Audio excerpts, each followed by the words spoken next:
امام شافعی کہتے ہیں جب میں امام مالک کے پاس پڑھنے گیا تو ان کی ایک ہی ادا مجھے کھا گئی، اور میں نے کہا نوکری کروں گا ساری زندگی شخص کی۔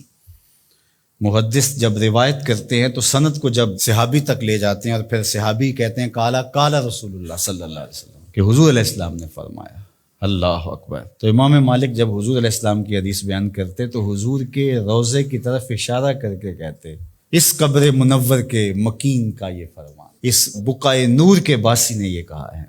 تو کہتے ہیں کہ جب اشارہ کرتے تو کیا وہ کیفیت ہوتی، اللہ اکبر۔ تو یہ عقیدتوں کے رنگ ہیں۔ حضرت سعید بن المسیب لیٹے ہوئے ہیں، بیمار ہیں، اٹھنا مشکل ہو رہا ہے، کوئی آیا اور حضور کا فرمان پوچھا، حضور کی حدیث سننا چاہتا ہوں، میں اقعدونی، مجھے اٹھا کے بٹھا دو۔ تو کہا لیٹے لیٹے بیان کر لیجئے۔ فرمایا انی اکرہ ان احدث حدیث رسول اللہ وانا مستجع، کہا یہ میں گوارا ہی نہیں کرتا کہ حدیث حضور کی بیان کروں اور خود لیٹا رہوں۔ امام مالک کی دہلیز پہ اگر کوئی شخص آتا تھا تو اسے پوچھتے تھے کیا کام ہے، اگر وہ کہتا کہ میں حضور علیہ السلام کی حدیث سننی ہے آپ سے، تو فرماتے کہ پھر تھوڑا انتظار کرنا ہوگا، مجھے غسل کر لینے۔ غسل کرتے، خوشبو لگاتے، تخت بچھ جاتا، بخور سلگھا دیا جاتا، پھر اس کو بٹھاتے اپنے سامنے، کہا اب پوچھو میں تمہیں حضور کا فرمان سنا۔ یہ اہتمام ہے حضور کی حدیث کی روایت کا۔ امام بخاری نے صحیح بخاری میں جتنی بھی حدیث روایت کی، ہر حدیث لکھنے سے پہلے غسل کیا ہے، 2 نفل پڑھے ہیں اور پھر حدیث لکھی ہے، ہر حدیث کے ساتھ یہ اہتمام کیا ہے۔ آج تو بے ادبی ہمارے رویوں میں آ گئی ہے۔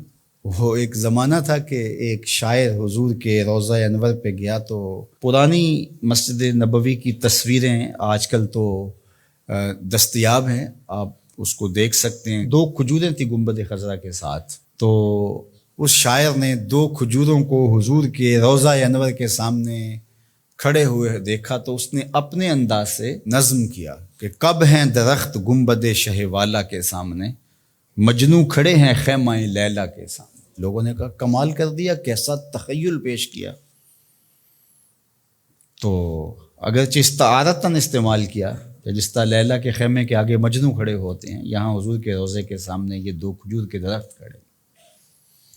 تو ان دنوں میں اعلیٰ حضرت امام اہل محبت امام شاہ احمد رضا خان فاضل بریلوی بھی وہاں موجود تھے۔ تو کسی نے جا کے ان کو یہ شعر سنایا تو آپ کی رگے غیرت اور رگے حمیت بھڑک اٹھی۔ آپ نے فرمایا اس کو بلایا گیا، کہا کہ تیری جرت کیسے ہوئی کہ میرے رسول کے روضے کو لیلا کے خیمے سے تشبیہ دے۔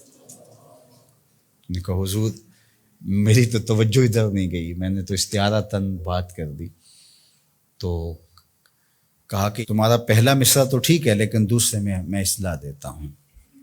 اس نے کہا ارشاد تو آپ نے اصلاح دی۔ اس نے کہا تھا کب ہیں درخت گنبد شہ والا کے سامنے، مجنوں کھڑے ہیں خیمہ لیلا کے سامنے۔